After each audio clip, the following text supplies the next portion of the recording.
don't think it's that. I think it's just playing up to our potential. You know, if we want to get to where we want to go, we have to get better. And if we're satisfied with the performances that we have every Saturday, then we're not going to get any better throughout the week. Joe, center might not be a position that gets the attention or the appreciation it deserves. Can you describe the value that Lloyd Cushenberry has to this team? I got you. Thanks. I mean, you can't put it into numbers. He's a great leader, great player, even-keeled presence throughout the entire team. I mean, I don't know where we would be without Lloyd, to be honest. So about a year has passed since you went to Florida, had kind of a difficult game. How would you describe the evolution of the offense between that game and the game coming up? How long do you have? I mean, it's not the same offense. I mean, I feel like, you know, we put up the most points through 5 games in SEC history. We have explosive playmakers all over the field. I think the biggest step that we've taken is up front. Those guys have been playing their tails off for us. They've worked really hard in the offseason, and this is going to be a big test for them. Rankings obviously don't really matter at this point in the season, but last year you guys were undefeated, ranked number 5. This season, obviously, undefeated, ranked number 5. But how much different does this team feel confidence-wise going into a matchup like this? I mean, I think we're way better than we were last year, and they're way better than they were last year, too. They have some really good players all over the field. We're going to have our hands full. You look at last year's game, it's like you were just still trying to feel stuff out, weren't you? Yeah. You look at the film like, I'm just trying to figure stuff out, and you threw a pick, and that was it. Yeah, I mean, we had chances to win that game throughout the entire. I mean, we had chances to put them away early. We didn't do it, and then we let them hang in there, and ended up beating us. So we're gonna have to come out firing and keep it going through the whole game. I know you have good. Guys use it last year's game as a point of emphasis or motivation for Saturday's game. I mean, last year was last year. Did they beat us? Yeah. Could we have won? Yes. But I mean, it's top 10 matchup in Baton Rouge on a Saturday night. No, we don't really think too much about last year. We're gonna go back and study it, see what they did, see what worked, because they might go back to it. But we're not gonna dwell on it. I know you've got. Coach O said last year he saw the biggest difference between the first game and the last game. He said you were a totally different quarterback. One, did you feel that progression? And this year, do you kind of feel it again, or is it just your default mode at this point? What do you mean default mode? Like, do you just feel the same way you did at this point now that you did last game last year? I think that was kind of the beginning of myself getting engaged with what we were doing and being involved in the game plan.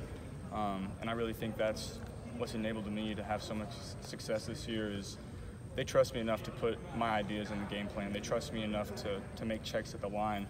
And so I've kind of evolved into a line of scrimmage quarterback in that way. I know you've grown a rhythm with a bunch of the receivers obviously here, but just say with someone like Jamar Chase, I mean, you get him when he's a true freshman, and you've seen him grow and you've kind of grown with him. How unique of an experience has that been for you and him, and then just how much have you seen him grow? Yeah, I mean, he's turned himself into one of the best players in the country. He's going to make a lot of money playing this game. I mean, he worked so hard this offseason. Me and him and Justin and all the receivers on Saturdays coming in 9 a.m., sacrificing Friday nights to come in here and work out. And so that's been so big for us. And it shows a lot of maturity for them because he's 19 years old. Right. All good. Yeah, I mean, he's 19 years old. He's going to make a lot of money playing this game. And the sky's the limit for that guy. Joe, we asked you last week about red zone offense value, #1 in the country. Do you pay attention to a ranking like that? Or?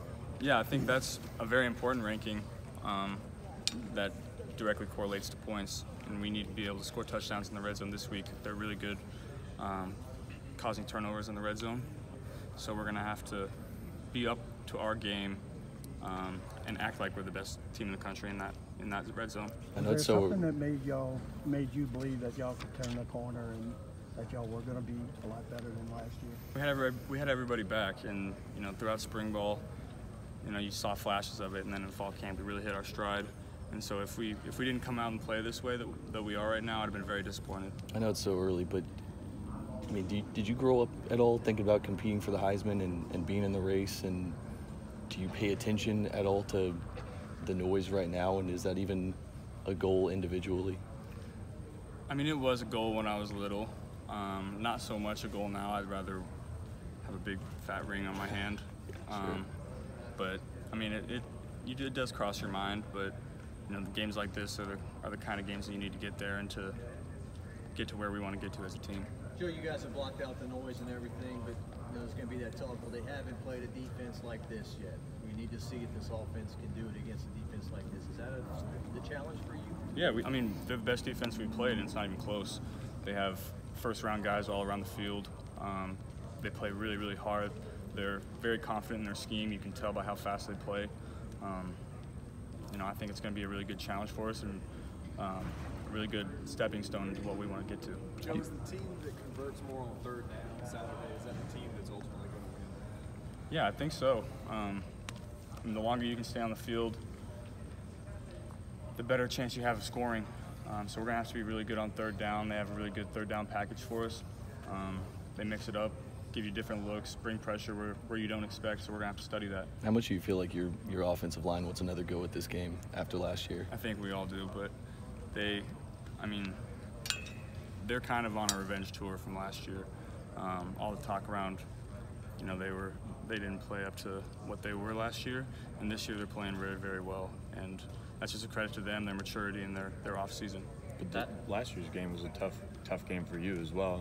The way it ended, I mean, how much motivation does that kind of give you heading into this one? I mean, a little bit, but I don't need any more motivation than a night game, 5 versus 7, to kind of propel yourself into the national title conversation. That's only your second year playing with LSU, but just how evident has the LSU-Florida rivalry been, especially with last year and this year, with the atmosphere of the city and the hype of the game? Yeah, everyone says that LSU has a lot of different rivals. I've heard. I mean, we have a trophy with Arkansas. Florida's a rival. Ole Miss is supposedly a rival. Alabama, but I think this is the biggest one. I don't like them very much. I know they don't like us very much, and that's kind of been the talk around here. But you just kind of have to keep your emotions in check in a game like this. Any particular reason why you don't like them? I mean, they did beat us pretty good last year. Joe, the barbershop suffered some big losses last year. Garrett, John Battle. Have you kind of taken the torch this year in terms of that? There haven't been a lot of existential conversations this year. I know I miss that. I do. So a Gator versus a Tiger. Who do you take in that matchup? Gator stands no chance. Just go look at the videos on YouTube.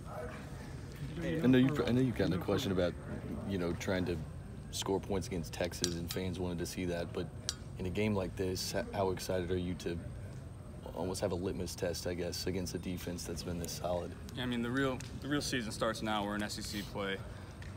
Those first 4-5 games were nice to kind of get our confidence going. But this is when the real season starts, and you know, this is when the big boy football is played. Coach O said the crowd maybe rattled you guys last year. He was hoping the opposite might be true this time around, that Tiger Stadium might have the effect on them. Yeah, all those cages are sure going to show up on Saturday. I'm excited to see it.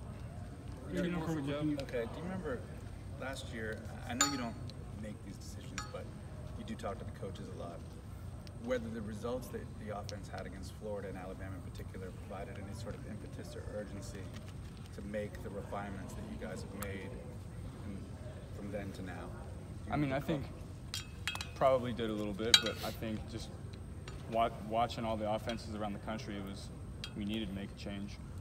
We weren't going to be able to compete for SEC titles, national championships if we didn't make that change. I think it's been a credit to our maturity, a credit to Coach O and Coach E and Coach Joe to what we've been doing so far. We just got to keep it rolling. Thad Moss said that you guys put up a quiet 600 yards on Saturday after Utah State. What's it say about an offense that, you know, doesn't have its best day but still puts up those kind of numbers? Yeah, I mean, we've come a long way, haven't we? We're upset about a 600-yard performance at LSU, but you know, we left a lot of points out there, a lot of yards as well. So we're not going to be able to play like we did on Saturday against Florida. We're going to have to be on our A game. Good job. Yeah, thanks, guys.